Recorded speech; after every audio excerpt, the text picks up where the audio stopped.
Hey there, welcome back to my channel, or welcome to my channel if it is your first time here. My name is Erin, and today's video is another episode of #FridaySews, the awesome hashtag that lets us get together every week to talk about what we've been up to in and out of the sewing room. Created by Jen from Today in Jen's Sewing Room. There is some home improvement going on a house somewhere near me. I don't know if you can hear that in the background or not, but if there's some banging, someone's working on a project somewhere, so good for them.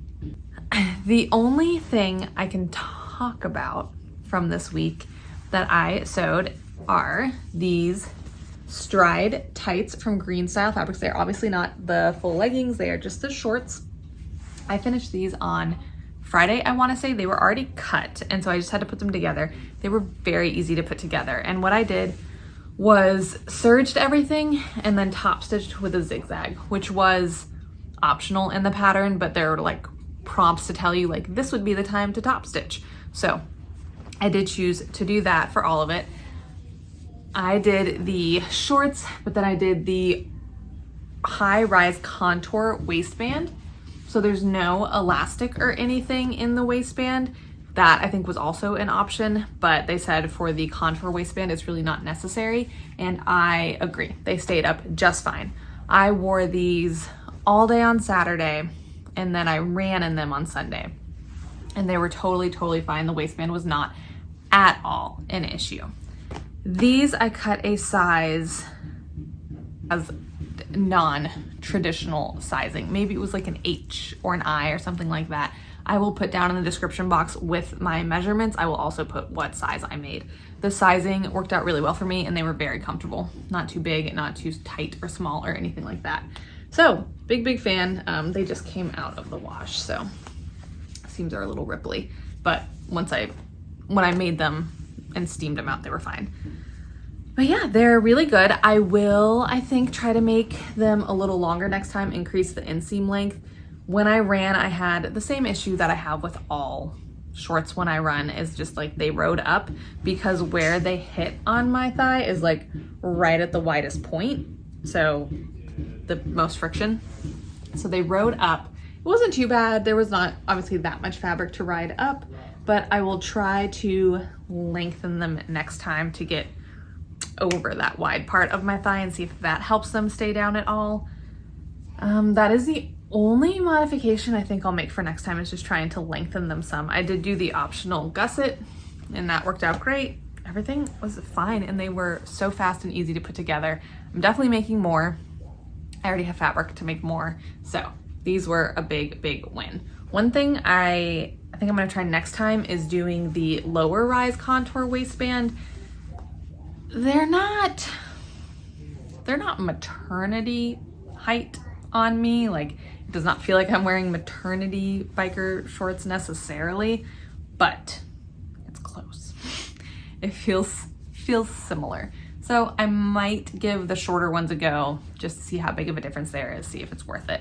I do think I'll stick with the contour waistband and not the traditional straight waistband, I guess you could call it, because I liked not having to put elastic or anything in there, and it feels really good to just have this style waistband. So that is those. So like I said, that's all I can talk about. I do have 2 collaborations coming up in the month of July, so I was working on the first one of those, which will be coming out in about the first half of the month. So look forward to that.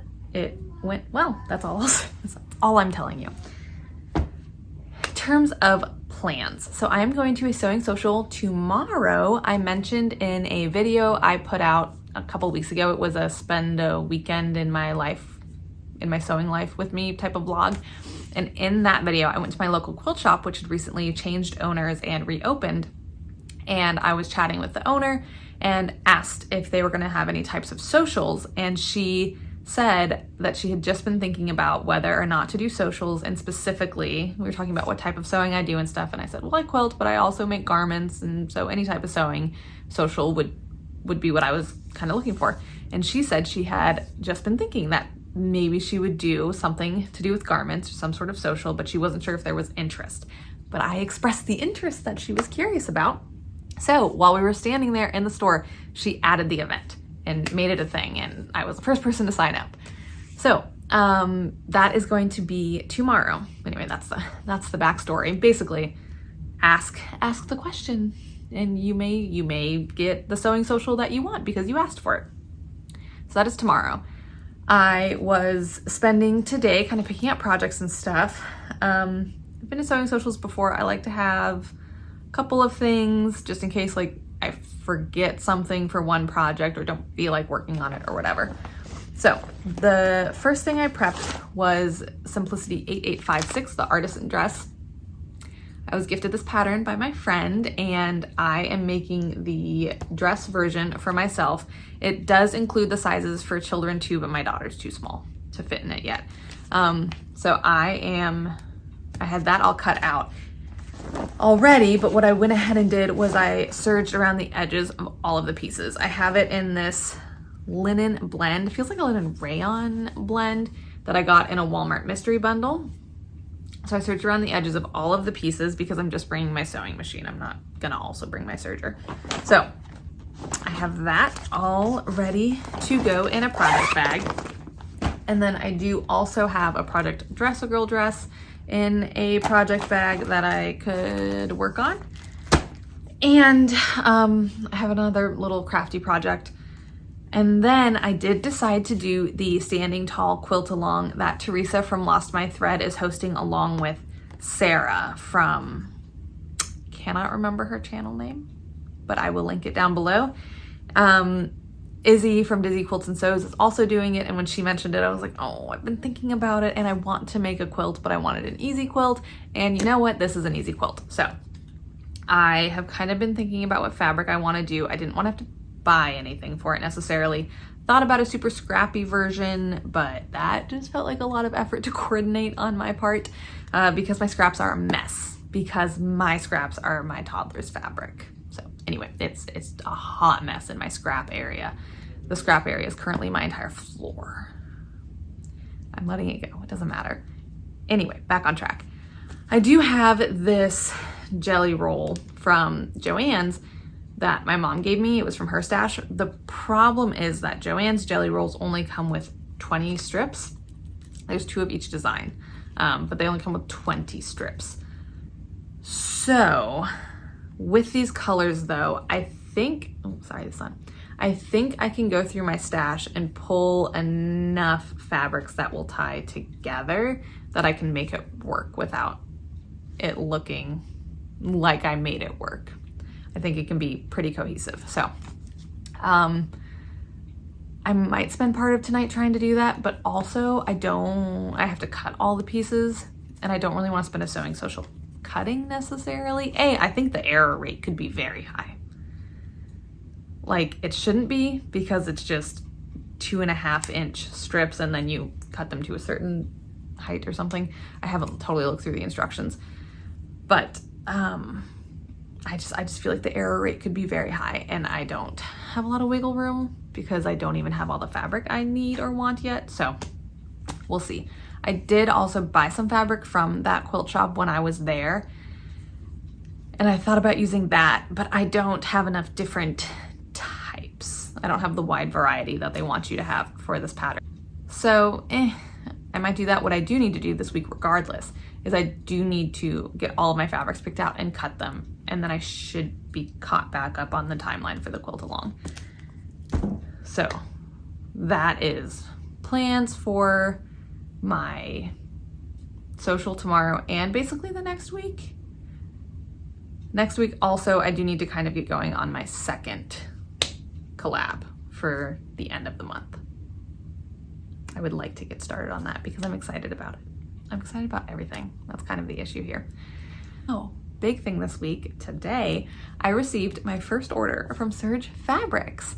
I have been wanting to place an order since I first thought of sewing activewear a couple months ago, but I wanted to sew on some less expensive fabric first. So I did that. $8 a yard. Thank you very much, Gail K Fabrics in Atlanta.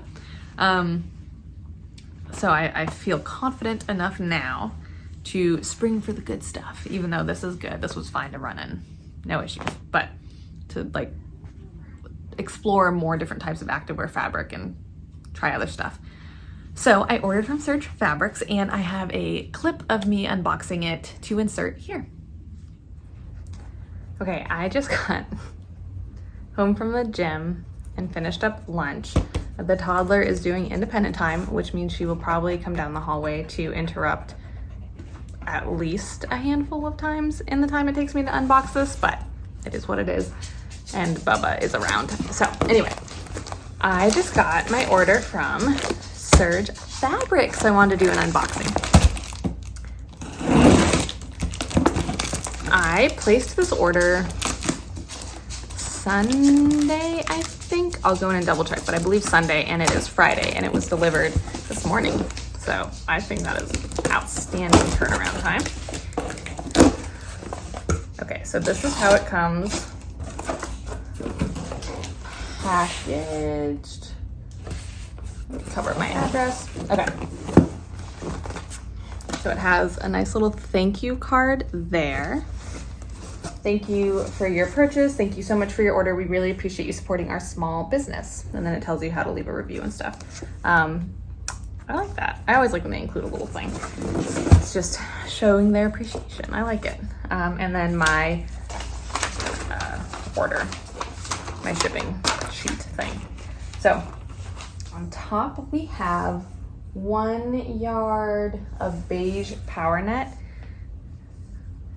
I had no idea how much to order, but I know I'm gonna be making a lot of athletic stuff. They only had beige and white in stock when I ordered. They did not have any black, or I probably would have done half a yard of beige and half a yard of black. But 1 yard, this is sold by the half yard, and it is $6.99 for half a yard.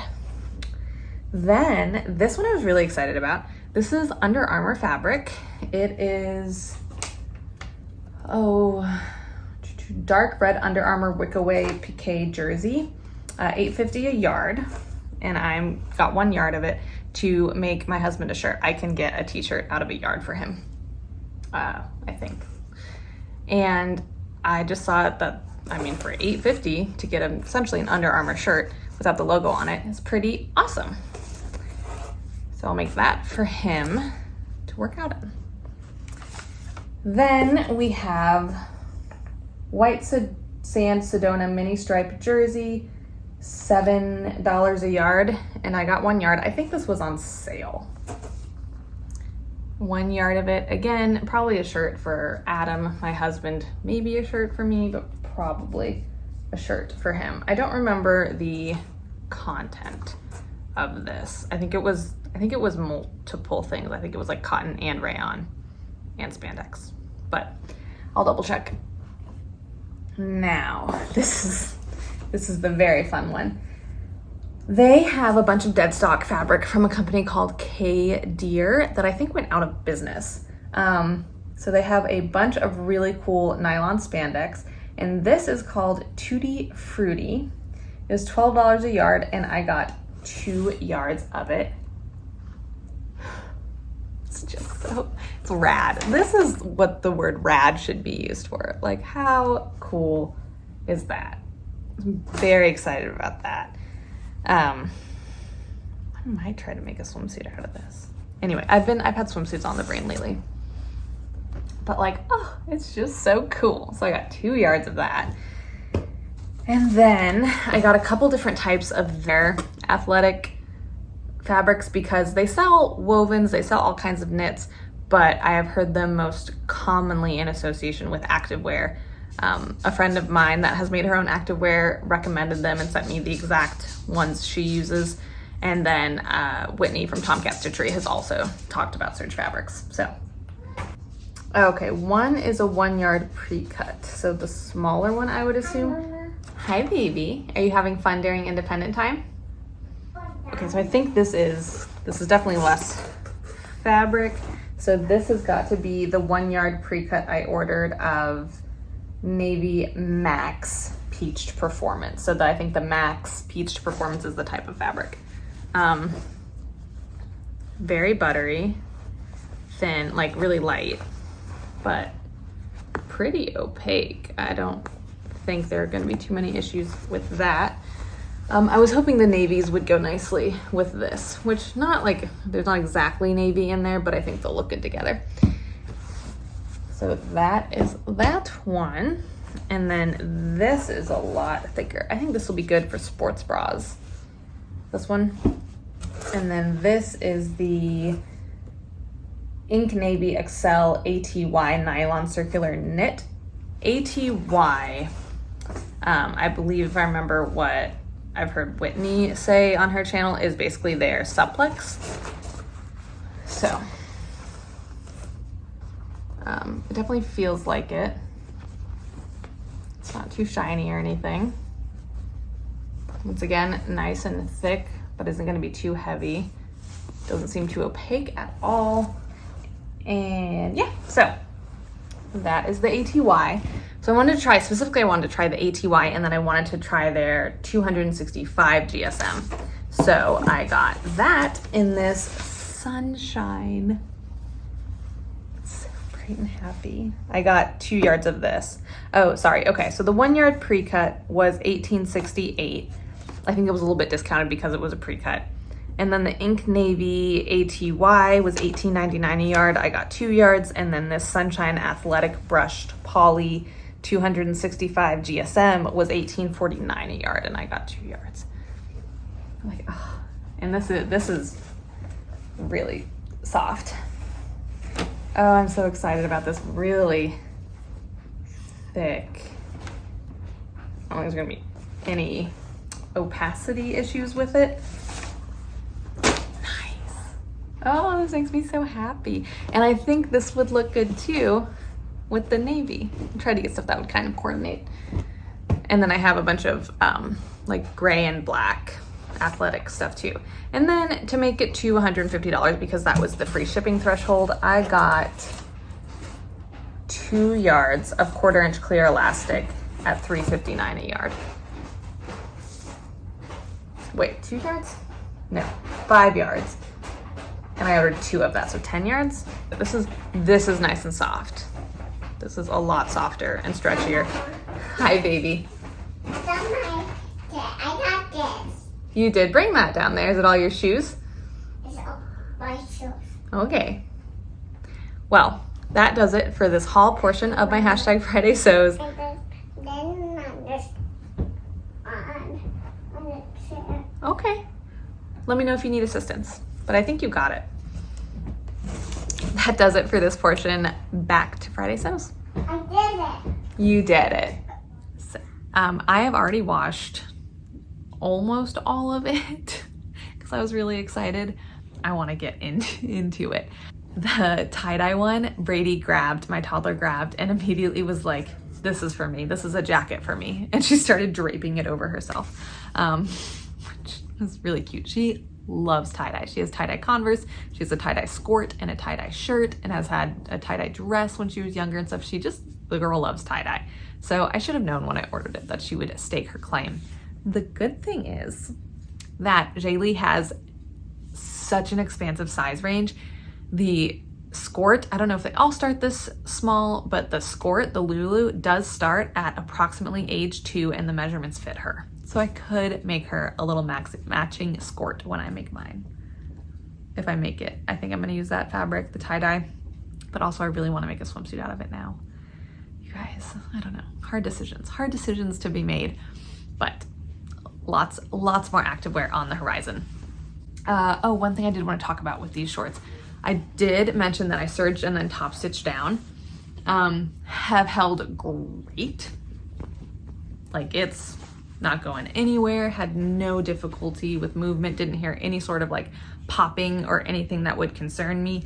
And with the zigzag top stitching, the seams on the inside were flat, or at least flat enough that they didn't bother me or chafe me or rub me at all.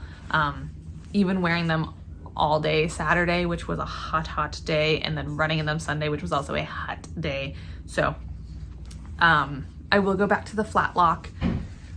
A subscriber of mine did send me a message, and she said to follow Emma and Blaine on Instagram, or to check out her highlights for Flatlock seam. She is a pattern designer for Styla, actually, and sews a lot of her own activewear, and has a highlight with information about like thread and settings she uses and stuff like that. I did go look at that highlight, and I will refer back to it when I am ready to try a Flatlock again, and it did motivate me to try the Flatlock again. I can do it. I think I can do it. But for now, for safety, for now, this worked totally fine, and I like the look of it. It's looking really ripply right now, but I mean, on the body, and then after I steamed them out and stuff, it was all totally fine. And I think still looks pretty sporty. So that's the last thing I wanted to mention on that. In terms of life, man, this video got long. In terms of life, we spent last Saturday in New Orleans. We live about an hour and a half from New Orleans, so it's not too terribly far. We went there to go to the Children's Museum, the Louisiana Children's Museum. So we went there, and it was a great experience. And then, yeah, so that was Saturday. Sunday was a very lazy day. And then this week has just been kind of a week. It's just been a very big emotions, lots of, not me necessarily, well, kind of me, but the emotional roller coaster of being an almost 2-year-old was really, really strong this week. So there was a lot of connecting and co-regulating and trying to work through mountains that started as molehills and became giant erupting volcanoes. So it just is what it is. It is cool though to see an almost 2-year-old be able to say, like, this is frustrating. That's actually frustrating. I'm like, okay, some things in life are frustrating. That's correct. Let's talk about it. So that's how my week has gone. Lots of talking about being frustrated on both of our parts. But it is Friday now. We have nothing planned for this weekend except for that social dinner with some friends. Nothing too crazy. It's been very chill and very nice. That does it for me this week. Let me know what you have been up to this week and what your plans are for this weekend. Have a wonderful Friday and a wonderful weekend, and I will see you guys next week.